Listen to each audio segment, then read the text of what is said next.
Let me call this hearing to order. My ranking member, Senator Thune, is not here. A vote has just gone off in the Senate chamber. I was one of the first to vote, and so I'm here now. So I can go through some of the rudimentaries of the hearing and welcome our witnesses. Barry Johnson, the acting chief of Research and Analytics at the Internal Revenue Service.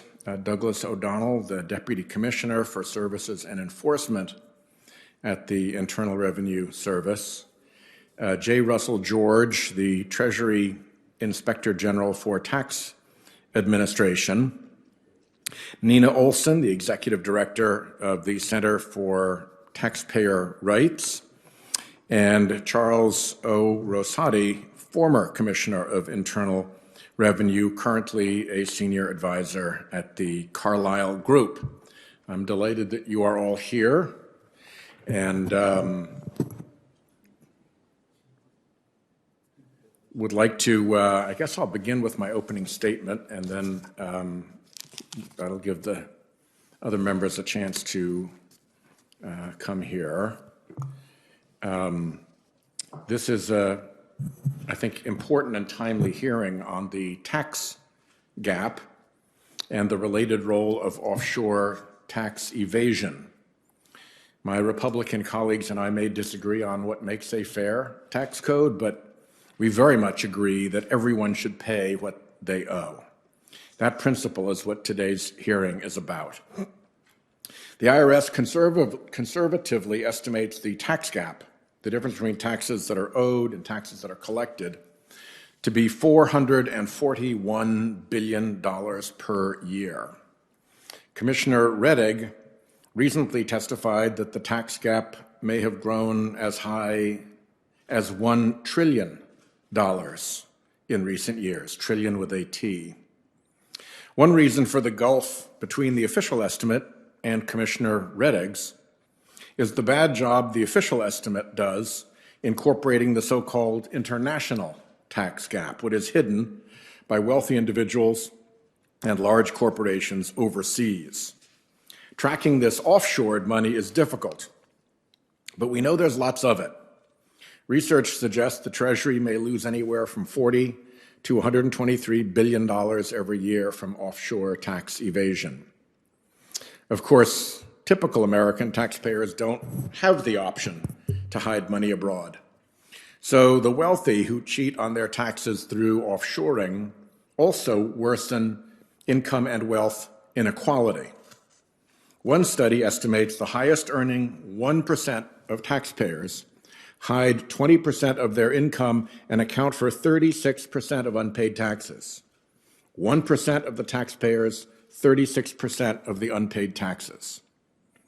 Most Americans pay what they owe, meaning that they cover for the tax cheats through higher taxes, fewer public services, or a larger federal debt. For large multinational corporations that stretch loopholes beyond recognition to book income to offshore tax havens, the line between legal avoidance and evasion may be paper thin and may turn on whether an outgunned IRS can defend against the armies of lawyers hell-bent on burying the IRS in litigation. An outsider looking at these numbers may ask how the most wealthy, powerful country in the world could let this happen. The answer is, we made it happen. Over a decade, Republicans cut the IRS budget by 20%, with enforcement hit especially hard.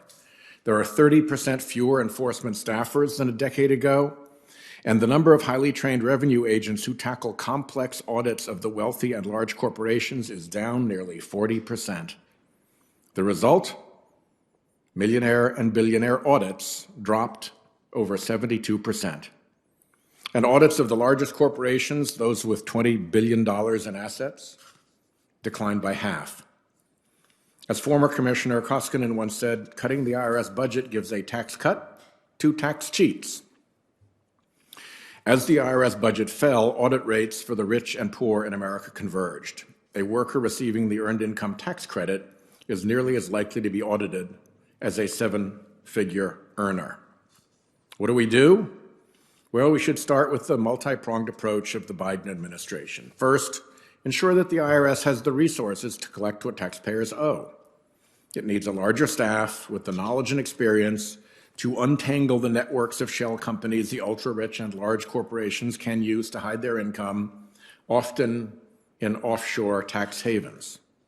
I'd like to explore mandatory funding for the IRS so the agency has sustained and predictable support. 2, require more reporting of the type of income the super-rich tend to hide. Regular taxpayers can't hide their wages from the IRS. They're reported by the employer. The super-rich shouldn't be able to hide them either. 3, support a technological reboot at the IRS. The agency still relies on some systems from the 1960s. Modern tools and technology could help root out offshore and other types of tax evasion. The investment will pay off. Treasury estimates that $80 billion spent to revitalize the IRS will yield $700 billion in revenues, funding that we could invest in working families. I'll note that budget scoring rules block Congress from using that high return investment as a pay-for. That needs to change. Ramped up enforcement is essential, but it's no substitute for addressing the fundamental injustice in the tax code, particularly the tax breaks for the ultra-rich and large corporations. For example, my No Tax Breaks for Outsourcing Act would end the incentive for multinational corporations to shift profits offshore.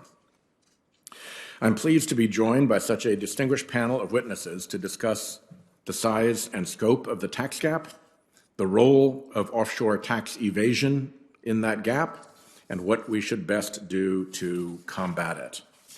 And I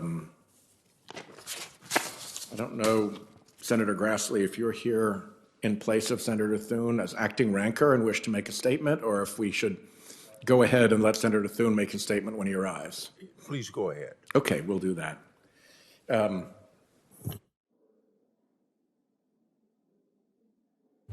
The first witness we will call is Barry Johnson. Mr. Johnson, thank you very much for your participation in this hearing. Please proceed with your testimony.